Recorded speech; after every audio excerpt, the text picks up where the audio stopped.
This video contains spoilers and a lot of theory and conjecture. Hey allihopa, hi everyone, Dragonilla here. This video is a bit different from my usual content, but after talking about the Aztec Sun calendar in a previous video, I felt inspired to dig into the fascinating indigenous imagery in one of my all-time favorite games that is turning 20 this year, Yume Nikki.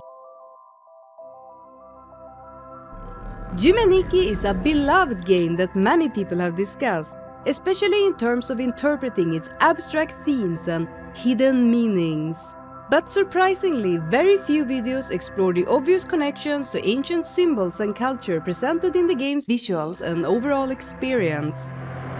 Yume Nikki lacks dialogue or a clear storyline, so all the interpretation comes from the player's immersion in its world, relying on the game's art, music and atmosphere.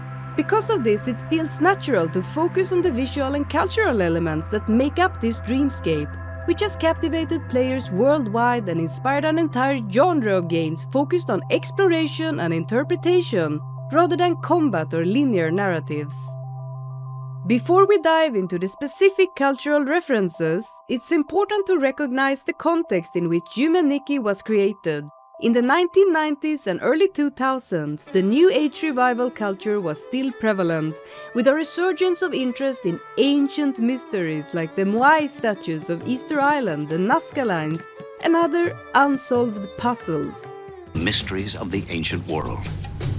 Did extraterrestrials come down to Earth thousands of years ago, imparting wisdom and technology to our ancestors? This wasn't just happening in the West. Japan was also influenced by this trend. Japanese media from the time like Bandai's Moai logo or the anime Nazca Dimensional Transfer reflect a fascination with ancient wisdom as a counterbalance to the rapid modernization brought by computers and the internet. It makes sense that Yume Nikki, which also includes other 90s trends like UFOs, would tap into these themes as well. The big question though is whether these cultural references in Yume Nikki hold deeper meanings.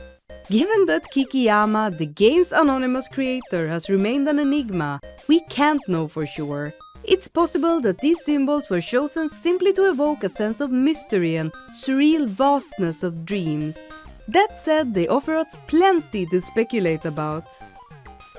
For those unfamiliar with the game, Yume Nikki, which means Dream Diary, is a Japanese indie game made in RPG Maker, first released all the way back in 2004. You play as Madotsuki, a girl who, for unknown reasons, cannot leave her apartment. The only options are to play a simple video game, sleep or walk around. When you go to sleep, things change slightly in her room, and you can now leave and explore a nexus of doors leading to strange dream worlds. Each dream has its own theme, though they shift dramatically from one to the next with no obvious narrative connections.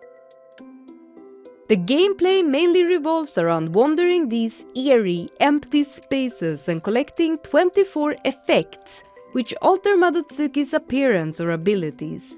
Some effects may help you progress through the world, like an umbrella that can make it rain to extinguish a fire. However, most of these effects are purely cosmetic and don't affect your ability to navigate the game. Once you've collected all 24 effects and dropped them off as eggs in the Nexus, you're faced with the final choice. You can now end the game by jumping from Madotsuki's balcony. Now that we're caught up on the premise of Yume Nikki, let's look more closely at the three primary ancient influences in the game: Japanese folklore, Andean culture, and the Rapa Nui people of Easter Island.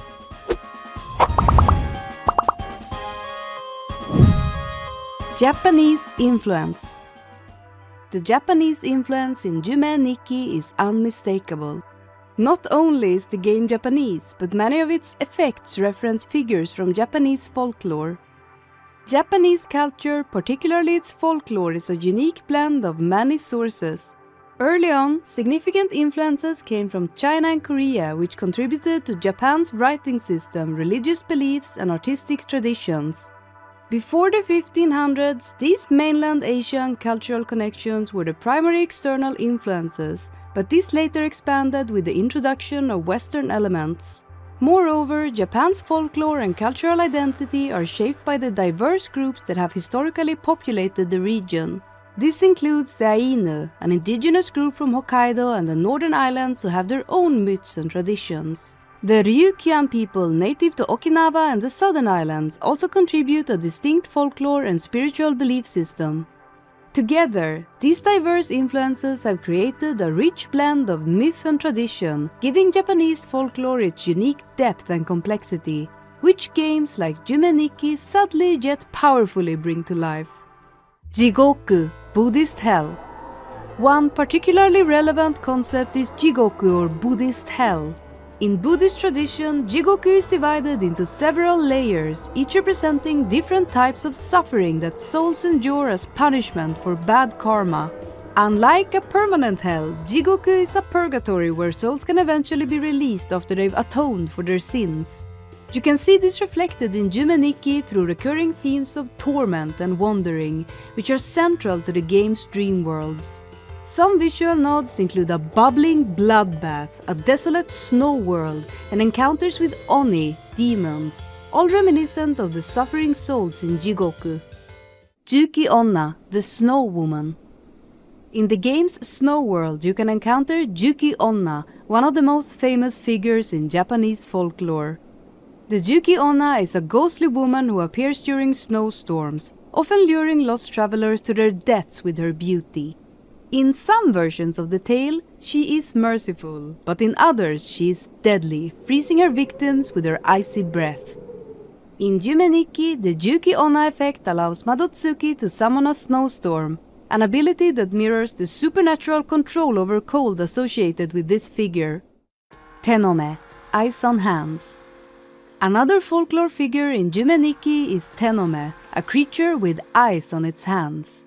According to legend, Tenome was once a blind man who was murdered, and in the afterlife, his spirit took the form of a vengeful ghost with eyes on his palms to seek out his killers.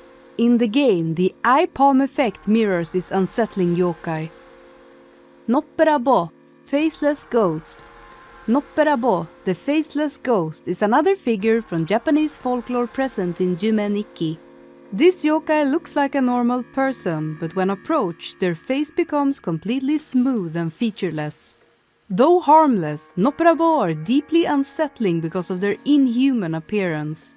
In Yume Nikki, you can acquire a Noppera-Bo effect which sure enhances the game's surreal, nightmarish quality. Hitotsume-Kozo, the One-Eyed Boy. The game also includes Hitotsume-Kozo, a one-eyed yokai resembling a child. These spirits are mischievous rather than dangerous, often playing pranks on people.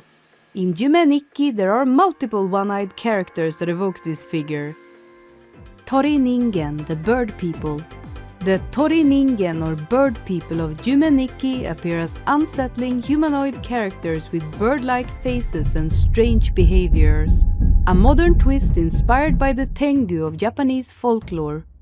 Tengu are legendary bird-like yokai, often depicted with both human and avian features, who live in remote mountains and are known for their trickery, martial skill, and complex blend of wisdom and danger. Traditionally, Tengu can be protectors, teachers, or mischievous troublemakers, embodying both supernatural menace and spiritual mystery. The Toriningen in Yume Nikki reflect this duality. They might initially seem harmless as they wander the dreamscapes, but when angered, they become aggressive and relentless, chasing Madotsuki and trapping her in inescapable zones. Hanagasa Jellyfish. The Hanagasa vibe of the jellyfish in Yume Nikki is hard to miss. They look a lot like the big bright Ryukyuan hats from Okinawa. Hyakumonogatari Kaidankai, the candle game. Another significant reference in Yume Nikki is to the traditional Japanese game Hyakumonogatari Kaidankai, which translates to a gathering of 100 supernatural tales or 100 ghost stories. This ritual involves lighting 100 candles and telling ghost stories. After each story, a candle is extinguished and the room grows darker. It is believed that when the final candle is blown out, a portal between the human and spirit worlds opens, allowing ghosts and yokai to enter the room. this may have inspired the candle world. Nasu game and dream symbolism.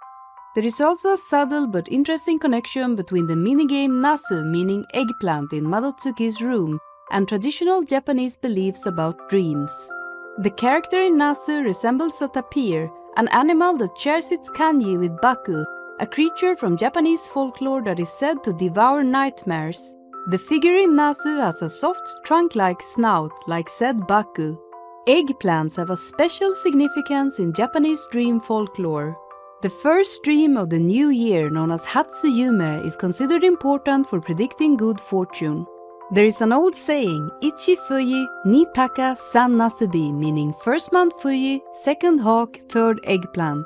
Dreaming of these symbols is believed to bring luck. The eggplant-eating Nasu game possibly references a nightmare-eating Baku devouring dreams. Auspicious dreams? Andean influence, the Paracas, Nazca and Inca connection. One of the game's most intriguing influences is the art of the ancient Paracas people of Peru. The Paracas culture thrived from around 800 BCE to 100 BCE around the southern coast of Peru, before being succeeded by the Nazca. They were known for their elaborate textile art, which played a crucial role in their burial rituals. These textiles featured intricate designs, often depicting mythological figures, animals, and severed heads. The Paracas seemingly cared a lot about heads. They practiced cranial deformation and took trophy heads from enemies, using them in ceremonies to represent power and spirituality. In Yume Nikki, the influence of Paracas art is present from the very beginning. The carpet in Madotsuki's apartment on the first screen of the game is a clear homage to Paracas-style textiles, featuring a repeating face pattern that mirrors those found on actual Paracas burial ponchos. This visual cue sets the tone for the rest of the game, where Paracas imagery continues to appear throughout the dream worlds. Madotsuki's character design is from a Paracas burial poncho. A character who resembles Madotsuki can be found on an actual Paracas poncho in real life. Madotsuki's character design is a near-exact replication of the figure depicted on an ancient Paracas textile, suggesting that the character we play as in Yume Nikki may represent a kind of spiritual avatar or shaman. The imagery of the Nexus. In the Nexus, the central hub connecting Madotsuki's room to the dream worlds, there are several characters whose designs are inspired by the flying man motif from Paracas art. This motif, which shows a figure soaring through the air, is associated with spiritual transcendence and the journey of the soul after death. The flying figures seen in Paracas textiles are thought to represent shamans or deities capable of traversing between the mortal world and the spirit realm, a concept that fits perfectly with Yume Nikki's dreamlike liminal space. The Kalimba event and Paracas rituals. Another clear nod to Paracas culture is the Kalimba event in the game. In this event, players witness figures dancing across the screen in what looks like a ritualistic performance. Some scholars believe that the ancient Paracas shamans engaged in ritual vomiting to communicate with the spiritual world and to purge themselves in preparation for spiritual journeys. The figures in the Kalimba event who appear to be vomiting or emitting spiritual energy to communicate with another realm could be a direct reference to these ancient shamanistic practices. The so-called Aztec Rave Monkey. The character often called the Aztec Rave Monkey looks like a monkey with a curled tail, very reminiscent of the well-known Nazca line depicting a monkey. The Nazca were famous for their enormous geoglyphs, which included representations of animals such as birds, fish and, most notably, a spiral-tailed monkey. The shape and design of the rave monkey in Yume Nikki closely resemble the artistic style of this Nazca geoglyph. The spiral shape of the monkey's tail, as well as its exaggerated limbs and simplified, rounded geometric features, mirror the stylistic choices seen in Nazca art. There is no strong evidence that the character's design draws from Aztec or any Mesoamerican depictions of monkeys or other animals.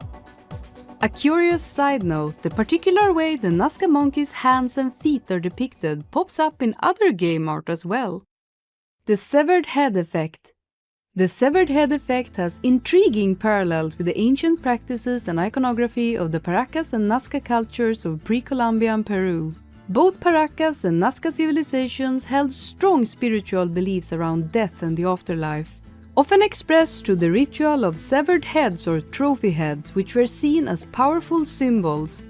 These cultures believed that the head contained the essence of a person's life force and used heads as offerings to gods or as symbols of authority and spiritual connection. Paracas textile-inspired characters.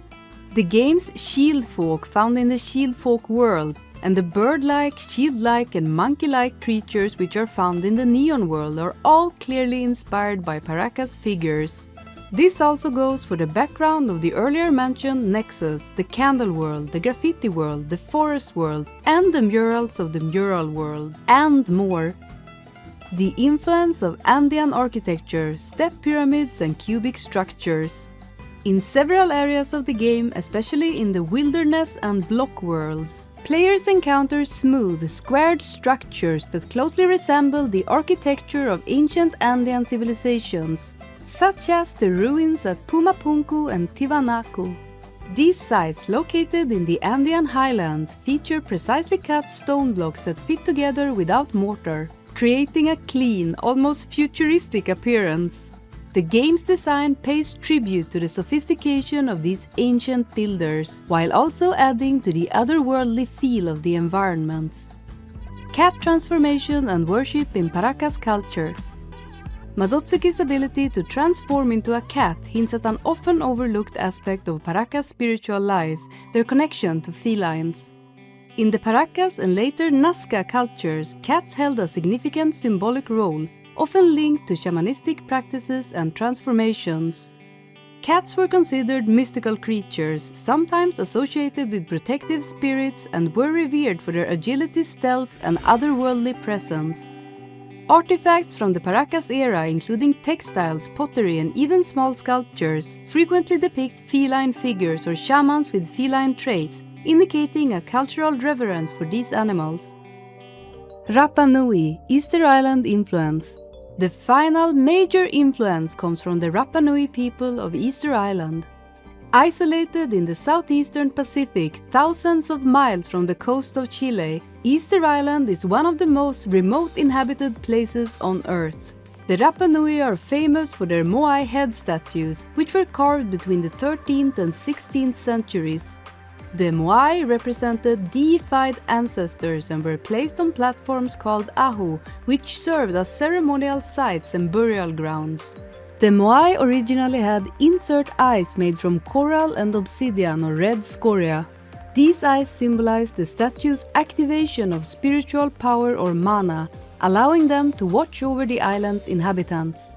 The Rapa Nui practiced a unique form of burial where important individuals' bodies were first laid out in the open to be consumed by animals, and then their bones were collected and buried beneath the ahu, with the Moai statues standing guard. In Yume Nikki, Moai heads appear in the FC world, and certain creatures resemble the Rongo glyphs, the still undeciphered writing system of the Rapa Nui. But the most significant parallel to the Rapa Nui culture is in the gameplay mechanic of collecting eggs. When you drop an effect from the inventory, it shows up as an egg. This makes me think of the Birdman contest, a Rapa Nui ritual in which the competitors sought the first egg laid by a sooty tern, braving treacherous cliffs and shark-infested waters. The winner would become the Tangata Manu, the Birdman, and live in ritual seclusion for the following year, but as a ruler, isolated much like Madotsuki's isolated existence in the game. The game you quote-unquote win by collecting all the eggs. There is so much indigenous and folk symbolism baked into Yume Nikki, I'm sure I've only scratched the surface. This game is 20 years old now and we still speculate on these things. Thank you so much for watching the entire video to the end. If you enjoyed this, feel free to hit that like button, leave a comment and maybe even subscribe. See ya!